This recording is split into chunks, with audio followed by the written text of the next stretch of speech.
আজকের ভিডিওতে রায়া মার্টিন বিশ্ববিদ্যালয় 2025 সালের সপ্তম শ্রেণীর ইতিহাস বিষয়ে দ্বিতীয় পরীক্ষায় মূল্যায়নের যে একের দাগের প্রশ্নপত্রটি রয়েছে, অর্থাৎ যাদবপুর বিদ্যাপীঠ, এই বিদ্যালয়ের সমস্ত প্রশ্নোত্তরগুলি করব।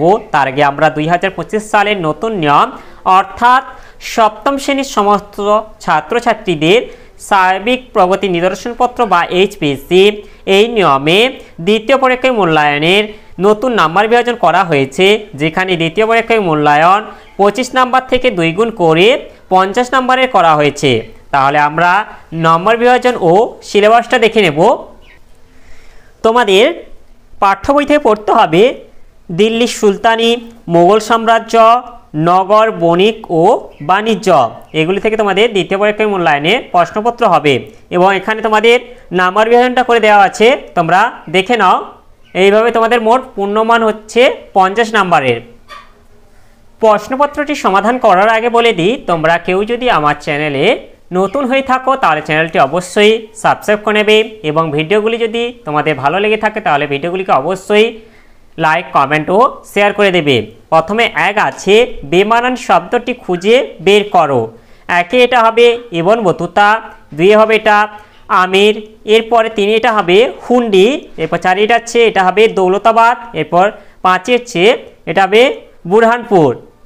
এরপরে 2 দিকে আছে কস্তম্ভের সঙ্গে খস্তম্ভ মিলিয়ে লেখো। কস্তম্ভে আছে একে খলজি বিপ্লব, এটা হবে ইলবারি তুর্কি অভিজাতদের ক্ষমতার অবসান। এরপর 2 এটা আছে রুবি কৌশল, এটা হবে বাবর। এরপর 3 এটা আছে হৌজ, এটা হবে জল সংরক্ষণ। এরপরে 4 এটা আছে দিনেমার, এটা হবে ডেনমার্কের অধিবাসী। এরপর 5 আছে সরাফ, এটা হবে মুদ্রা বিনিময়কারী। এরপরে 3 দাগে আছে শূন্যস্থান পূরণ করো। 3 দাগে 1 আছে ঘরঘরা যুদ্ধে বাবরের অন্যতম প্রধান প্রতিদ্বন্দ্বী ছিলেন, এটা হবে নরশদ শাহ। এরপর 2 আছে জাহাঙ্গীরের আমলে শিখ গুরু, এটা হবে অর্জুনকে প্রাণদণ্ড দেওয়া হয়। এরপর 3 আছে রাজপুত নেতাদের মধ্যে মোগল সম্রাটদের সঙ্গে জোট বাঁধেননি রানা প্রতাপ সিংহ। এরপরে 4 আছে আহমেদনগরের প্রধানমন্ত্রী ছিলেন, এটা মালিক অম্বর। এরপর 5 বেলগ্রামের যুদ্ধ হয়েছিল, এটা হবে 1540 খ্রিস্টাব্দে। এরপরে 6 সুলতান হোসেন শাহ ছিলেন, এটা হবে চৈতন্যের ভক্ত। এরপরে 4 দিকে আছে নিচের প্রশ্নগুলির একটি বাক্যে উত্তর দাও। 1 আছে মোগলরা তৈমুরের বংশধর হিসেবে গর্ববোধ করত কেন? এর উত্তরটি হলো, এর উত্তরটি তোমরা এখান থেকে বলে দেবে যে মুঘল সাম্রাজ্যের প্রতিষ্ঠাতা বাবর পিতার দিক থেকে এই তৈমুর লঙের এবং মাতার দিক থেকে চেঙ্গিস খানের বংশের মানুষ ছিলেন, কিন্তু মোগলদের জীবনযাত্রার প্রতি অশ্রদ্ধার কারণে তৈমুর লঙের বংশধর হিসেবেই এরা নিজেদের পরিচয় দিতেন ও গর্ববোধ করতেন। এরপরে 2 আছে হুমায়ুনকে একসময় ভারত ছেড়ে চলে যেতে হয়েছিল কেন? এর উত্তরটি হলো, এর উত্তরটা আমরা এখান থেকে বলে দেব যে 1539 খ্রিস্টাব্দে বিহারের চৌসার যুদ্ধে এবং 1540 খ্রিস্টাব্দে কনৌজের নিকটবর্তী বেলগ্রামের যুদ্ধে পরপর 2 বার শের শাহের কাছে পরাজিত হয়ে হুমায়ুন ভারত ত্যাগ করতে বাধ্য হন। এরপরে 3 আছে মহেশ দাসের নাম বীরবল হয়েছিল কেন? এর উত্তরটি হলো, এর উত্তরটা আমরা এখান থেকে বলে দেব যে বাদশাহ আকবর সাম্রাজ্য বিস্তারের সঙ্গে সঙ্গে সংস্কৃতির অন্যতম পৃষ্ঠপোষক ছিলেন। তার দরবারে বহু বিশিষ্ট মানুষদের মধ্যে বিভিন্ন ক্ষেত্রে 9 জন প্রতিভাবান ব্যক্তিদের বলা হতো নবরত্ন। আকবরের প্রধানমন্ত্রী ছিলেন বীরবল, তার আসল নাম ছিল মহেশ দাস। মধ্যপ্রদেশের ব্রাহ্মণ পরিবারে তার জন্ম হয়। তার অসীম বুদ্ধির কারণে আকবর তার নাম দেন বীরবল। আকবরের আমলে তিনি ওয়াজি-ই-আজম বা প্রধানমন্ত্রী হন। তাহলে আমরা এখান থেকে বলে দেব যে আকবরের প্রধানমন্ত্রী ছিলেন বীরবল, তার আসল নাম ছিল মহেশ দাস। মধ্যপ্রদেশের ব্রাহ্মণ পরিবারে তার জন্ম হয়। তার অসীম বুদ্ধির কারণেই আকবর তার নাম দেন বীরবল। এরপরে 4 আছে ঔরঙ্গজেবের আমলে বাংলায় সামুদ্রিক বাণিজ্যের উন্নতির একটি কারণ লেখো। এর উত্তরটি হলো, এর উত্তরটি আমরা এখান থেকে বলে দেব যে মুঘলরা চট্টগ্রাম বন্দর দখল করে বাংলায় পর্তুগিজ জলদস্যুদের আক্রমণের পথ বন্ধ করে অঞ্চল সুরক্ষিত করেন। এরপরে 5 আছে জাপ্তি বলতে কি বোঝো। এর উত্তরটি হলো, মুঘল সম্রাট আকবর তার রাজস্ব মন্ত্রী টোডরমল রাজস্বের পরিমাণ সঠিকভাবে নির্ধারণ করার জন্য নতুন করে জমি জরিপ করান, যার নাম জাপ্তি বন্দোবস্ত। এখানে জাপ্তি শব্দটির অর্থ হলো নির্ধারণ। এরপরে 5 আছে যে কোনো 5টি প্রশ্নের উত্তর তা 2-3টি বাক্যের মধ্যে। 1 আছে দিল্লির সুলতানদের কখন খলিফার অনুমোদন দরকার হতো। এর উত্তরটি হলো, ইসলাম ধর্ম অনুসারে সমগ্র মুসলমান জগতের প্রধান ধর্মগুরু ও শাসক খলিফা, কিন্তু ক্রমে পৃথিবীর বিভিন্ন দেশে মুসলমান শাসন প্রতিষ্ঠিত হলো, ফলে একজন খলিফার পক্ষে সমস্ত অঞ্চল শাসন করা সম্ভব ছিল না। তাই বিভিন্ন দেশে বিভিন্ন জন শাসন করতেন, যেমন ভারতবর্ষ বা হিন্দুস্তানের শাসন করতেন সুলতানরা। আবার কোনো সেনাপতি বা সুলতানের কোনো আত্মীয় সিংহাসন দখল করে নতুন সুলতান হলে তখন তার খলিফার অনুমোদন দরকার হতো। এর সঙ্গে এটাও বলে দেবে যে অনুমোদন লাভের প্রয়োজনীয়তার কারণ। 1 হচ্ছে সুলতানের স্বীকৃতি লাভ করার জন্য খলিফা সুলতানকে স্বীকৃতি দিলে তিনি সকলের কাছে স্বীকৃত হতেন। এরপর 2টা আছে অধিকারের ন্যায্যতা প্রতিষ্ঠার জন্য খলিফা অনুমোদন করলে সিংহাসনে সুলতানের ন্যায্যতা প্রতিষ্ঠিত হতো। এরপরে 2টা আছে সুলতান রাজিয়ার সমর্থক কারা ছিল এবং তার বিরোধী কারা ছিল। এর উত্তরটি হলো, সুলতান ইলতুৎমিশের কন্যা রাজিয়া 1236 খ্রিস্টাব্দে দিল্লির সুলতান হন। তিনি ছিলেন দিল্লির মসনদে প্রথম নারী সুলতান। সুলতান রাজিয়াকে অনেকে সমর্থন করলেও অনেকে বিরোধিতা করেন। রাজিয়ার সমর্থক সুলতান রাজিয়ার সমর্থক ছিলেন দিল্লির সাধারণ লোক, অভিজাত ও সেনাবাহিনী। রাজিয়া বিরোধী ছিল অভিজাতদের একাংশ ও দিল্লির বাইরে তুর্কি অভিজাতরা, রাজিয়ার ভাই রুকুউদ্দিন, ফিরোজ, উলেমা, রাজপুত শক্তি প্রভৃতি। এরপরে 3 আছে সুলতান ইলতুৎমিশের সামনে প্রধান 3টি সমস্যা কি ছিল। এর উত্তরটি হলো,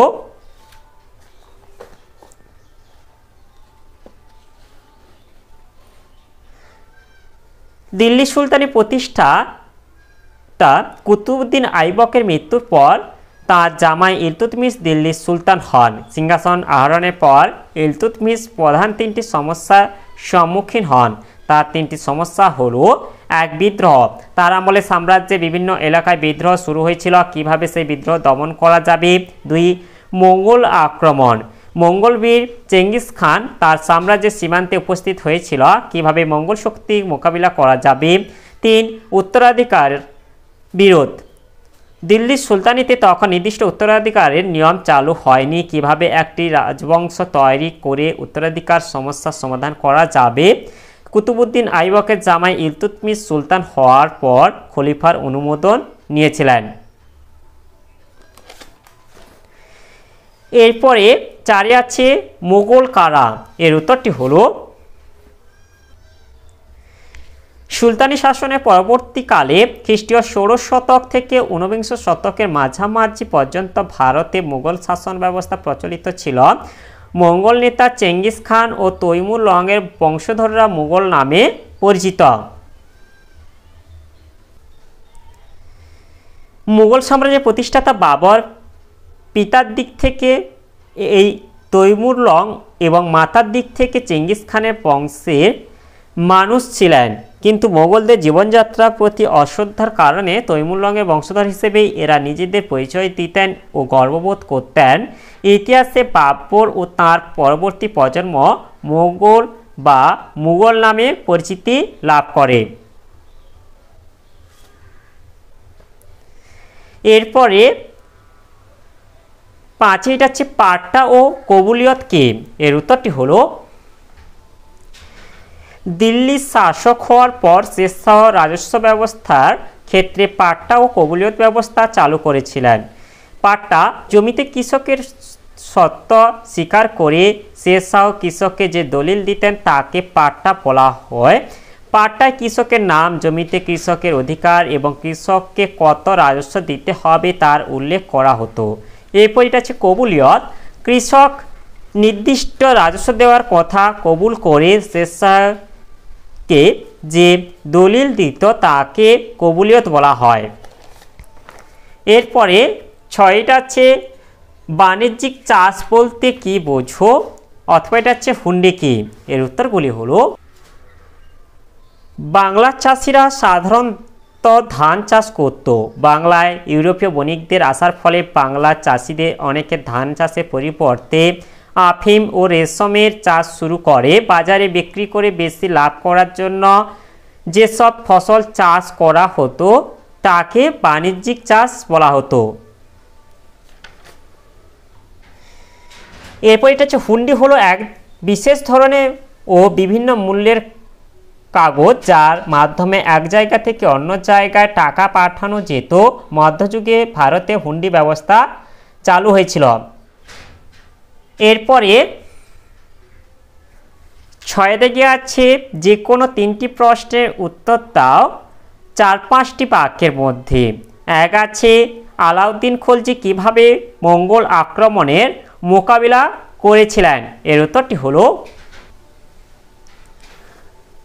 আলাউদ্দিন খলজি ছিলেন খলজি বংশ তথা দিল্লি সুলতানি শ্রেষ্ঠ সম্রাট। ভারতের সুলতানি শাসনের অন্যতম প্রধান সমস্যা ছিল মোগল আক্রমণ। সুলতান আলাউদ্দিন খলজির সময় মোগলরা দুবার দিল্লি আক্রমণ করে। আলাউদ্দিন খলজি মঙ্গল আক্রমণ মোকাবিলার জন্য বিভিন্ন ব্যবস্থা গ্রহণ করেন। এক বিশাল সেনাবাহিনী গঠন। মঙ্গল আক্রমণ ঠেকানোর জন্য আলাউদ্দিন খলজি বিশাল সেনাবাহিনী গঠন করেছিলেন। আলাউদ্দিন খলজির অশ্বারোহী সৈন্য সংখ্যা ছিল 4,75,000। এরপরে 2 আছে সিরি শহর নির্মাণ। আলাউদ্দিন খলজি তার বিশাল সৈন্য থাকার জন্য সিরি নামে একটি নতুন শহর তৈরি করেন। এছাড়া তিনি সৈন্যবাহিনীর রসদ যোগানোর জন্য দোয়াব অঞ্চলে কৃষকদের কাছ থেকে বেশি রাজস্ব আদায়ের নীতি নিয়েছিলেন। সৈন্যবাহিনীর সুবিধার জন্য তিনি মূল্য নিয়ন্ত্রণ ব্যবস্থা চালু করেছিলেন। এরপরে 2 আছে মোগলরা কেন নিজেদের বাদশাহ বলতো। এর উত্তরটি হলো, ভারতীয় মুঘল সম্রাটদের উপাধি ছিল বাদশাহ বা পাতশাহ। বাদশাহ বা পাতশাহ শব্দের অর্থ হলো শাসক বা সম্রাট। মূল শব্দ বাদশাহ, পাতশাহ, পাতশাহী শব্দগুলি হলো ফরাসি শব্দ। অর্থ ফরাসি পাত শব্দের অর্থ প্রভু এবং শাহ শব্দের অর্থ শাসক বা রাজা। এখানে পাত ও শাহ শব্দ দুটি পাশাপাশি একসাথে ব্যবহার করা হয়েছে খুব শক্তিশালী শাসক বোঝানোর জন্য। 1507 খ্রিস্টাব্দে বাবর কাবুলে থাকার সময় পাতশাহ উপাধি নিয়েছিলেন। এরপরে 3 আছে কেন সুলতানদের সময়কাল পুরনো দিল্লি আস্তে আস্তে ক্ষয় হয়েছিল। এর উত্তরটি হলো, সুলতানি আমলে ভারতের প্রধান শাসন কেন্দ্র ছিল দিল্লি, তাই ভারতের সুলতানি শাসককে দিল্লি সুলতানি বলা হতো। তবে সুলতানি আমলে প্রথম দিল্লি বা কুতুব দিল্লি পরবর্তীকালে পুরনো দিল্লি নামে পরিচিত হয়। পুরনো দিল্লির অবক্ষয়ের কারণ এক মুঘলদের রাজধানী পরিবর্তন। সুলতানদের পরবর্তীকালে মুঘল শাসকগণ দিল্লি থেকে বিভিন্ন জায়গায় রাজধানী স্থানান্তরিত করেছিলেন। মুঘল আমলে পুরনো দিল্লি পরিবর্তে আগ্রা, ফতেপুর সিক্রি, শাহজাহানাবাদ রাজধানী মর্যাদা লাভ করেছিল। দুই সার্বভৌম প্রতিষ্ঠা। অনেক শাসকগণ নতুন এলাকায় শহর প্রতিষ্ঠা করে নিজের সার্বভৌমত্ব প্রতিষ্ঠা করতে চাইতেন। এর জন্য সম্রাট শাহজাহান পুরনো দিল্লি থেকে কিছু দূরে শাহজাহানাবাদ শহর প্রতিষ্ঠা করেছিলেন। এরপরে 4 আছে ইকতা কি। সুলতানরা কেন ইকতা ব্যবস্থা চালু করেছিলেন। এর উত্তরটি হলো, ইকতা দিল্লির সুলতানরা বিভিন্ন রাজ্য জয় করে সাম্রাজ্যের আয়তন বাড়িয়েছিলেন। সুলতানরা যেসব রাজ্য জয় করলেন সেই রাজ্যগুলি হলো সুলতানদের এক একটি প্রদেশ। দিল্লি সুলতানি প্রদেশগুলিকে ইকতা বলা হতো। দিল্লি সুলতানদের ইকতা ব্যবস্থা চালু করার কারণ এক রাজ্যের শাসন পরিচালনা। ইকতা শাসনকর্তাকে বলা হতো ইকতাদার বা মুক্তি। ইকতাদাররা ছিলেন রাজ্য বা প্রদেশের শাসক। সুলতানরা তাদের দায়িত্ব ইকতাদারদের মধ্যে ভাগ করে দিয়ে সাম্রাজ্যের শাসন পরিচালনা করতেন। দুই আছে সেনাবাহিনী পালন। ইকতাদারদের অন্যতম প্রধান কাজ ছিল সামরিক দায়িত্ব পালন করা। ইকতাদার হলেন সামরিক নেতা। ছোট ইকতাদারদের শুধুমাত্র সামরিক দায়িত্ব পালন করতে হতো। এরপর 3 আছে রাজস্ব আদায় ও শান্তি বজায় রাখা। ইকতাদাররা তার শাসনাধীন রাজ্যের রাজস্ব আদায় করতেন। তিনি নিজের প্রয়োজনীয় অর্থ রেখে বাড়তি রাজস্ব সুলতানকে দিতেন। তিনি রাজ্যের শান্তি শৃঙ্খলার দায়িত্ব ও পালন করতেন। এরপরে 5 আছে সুলহ-ই কুল কে? এর উত্তরটি হলো সুলহ-ই কুল বলতে বোঝায় সকলের প্রতি সহনশীলতা ও সকলের মধ্যে শান্তিপূর্ণ সহাবস্থান। এই আদর্শের ভিত্তিতে আকবর একটি ধর্মমত গড়ে তোলেন যা দিন-ই-ইলাহি নামে পরিচিত। সুলহ-ই কুল আদর্শ মুঘল সাম্রাজ্যের প্রশাসনিক আদর্শ ছিল। বিভিন্ন গোষ্ঠীর মানুষের সহযোগিতায় একটি যথার্থ ভারতীয় সাম্রাজ্য গড়ে তোলা।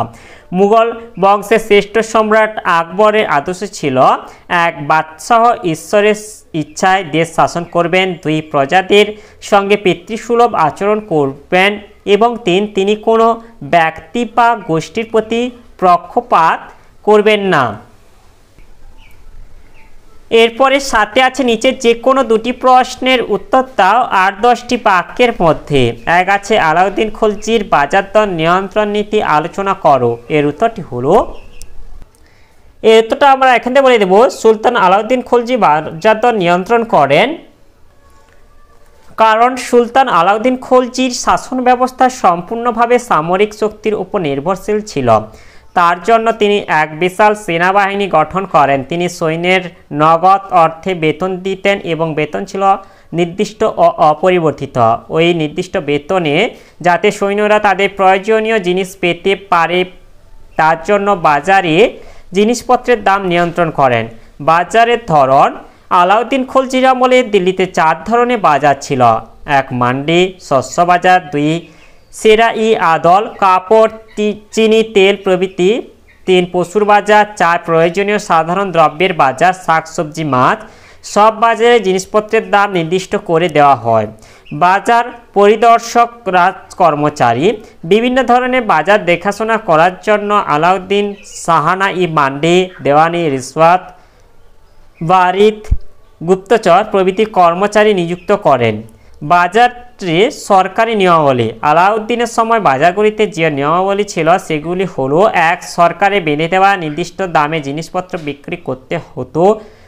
বেশি দাম নিলে কঠোর শাস্তি দেওয়া হতো। 2 কোনো ব্যবসায়ী ওজনে দ্রব্যাদি কম দিলে তার দেহ থেকে সমপরিমাণ মাংস কেটে নেওয়া হতো। এই এতটা বলে দেবে। এরপরে 2টা আছে ঔরঙ্গজেব কিভাবে দাক্ষিণাত্যের সমস্যার মোকাবিলা করেছিলেন, অথবা এটা হচ্ছে শেরশাহের শাসন ব্যবস্থা আলোচনা করো। এর উত্তরগুলি হলো, এর উত্তরটা আমরা এখানে বলে দেবো যে ঔরঙ্গজেব দাক্ষিণাত্যে বিজাপুর, গোলকোন্ডা এবং শিবাজি মারাঠা রাজ্য মুঘল সাম্রাজ্যভুক্ত করার জন্য দাক্ষিণাত্য নীতি গ্রহণ করেন। মুঘল সম্রাট ঔরঙ্গজেব 1658 খ্রিস্টাব্দ থেকে 1707 খ্রিস্টাব্দ পর্যন্ত 50 বছর রাজত্ব করেন। তিনি তার রাজত্বকালের শেষার্ধে অর্থাৎ 1682 থেকে 1707 খ্রিস্টাব্দ পর্যন্ত এই 25 বছর দাক্ষিণাত্যে কাটান। তার দাক্ষিণাত্য নীতি ছিল অদূরদর্শিতার পরিচারক। এর সঙ্গে তোমরা এটাও বলে দেবে যে দাক্ষিণাত্যে বিভিন্ন রাজ্য দখল। 1 হচ্ছে বিজাপুর দখল। মুঘল বাহিনীর বারবার আক্রমণে বিজাপুর বিধ্বস্ত হয়েছিল এবং বিজাপুরের সুলতান আদিল শাহ আত্মসমর্পণ করেছিলেন। সম্রাট ঔরঙ্গজেব 1686 খ্রিস্টাব্দে বিজাপুর মুঘল সাম্রাজ্যে ভুক্ত করেন। এরপর 2টা আছে গোলকোন্ডা দখল। বিজাপুরের পতনের পর মুঘল বাহিনী গোলকোন্ডার বিরুদ্ধে যুদ্ধযাত্রা করেন।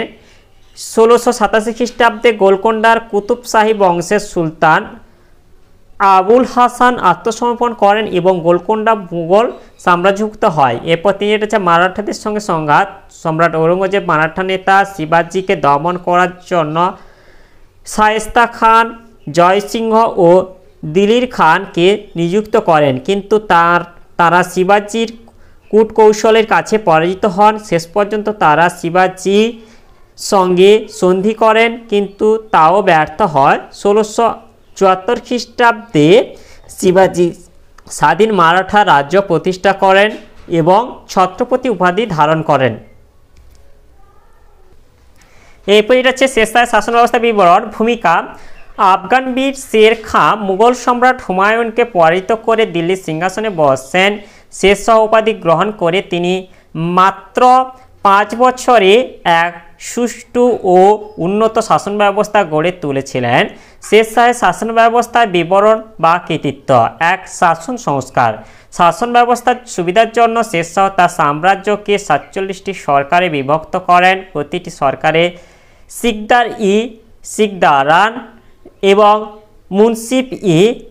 মুনসিফান নামে 2 জন প্রধান কর্মচারী থাকতেন। 2 আছে রাজস্ব সংস্কার। শের শাহ রাজস্ব ব্যবস্থার ব্যাপক সংস্কার করেন। তিনি রাজস্ব নির্ধারণের জন্য সমস্ত জমি জরিপের ব্যবস্থা করেন। জমির নম্বর, প্রজার নাম, জমির সত্ত্ব ও দেয় রাজস্ব উল্লেখ করে প্রজাদের পাট্টা নামে একটি দলিল দেওয়ার ব্যবস্থা করেন এবং এর পরিবর্তে কৃষকরা রাজস্ব প্রদানে কবুলনামা সরকারকে দিত, যা কবুলিয়ত নামে পরিচিত।